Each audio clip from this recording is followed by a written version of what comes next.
Hello guys, welcome back to One Stop Solution. In this tutorial, I'll walk you through the steps to see blocked account on Messenger. Let's get started. Start by opening Messenger on your device. Tap on the hamburger icon at the top left.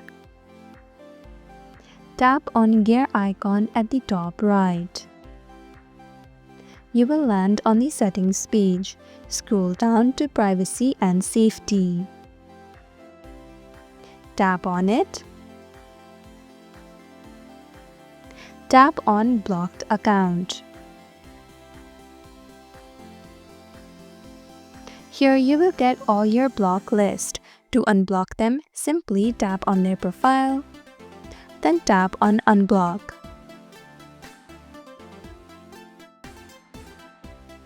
And that is how to see blocked accounts on Messenger. Thank you for watching One Stop Solution. Hope this video was helpful. If it was, then hit the like button and comment down if you have any questions or feedback. Also, if you're new to our channel, subscribe and hit the bell icon so that you don't miss our upcoming videos.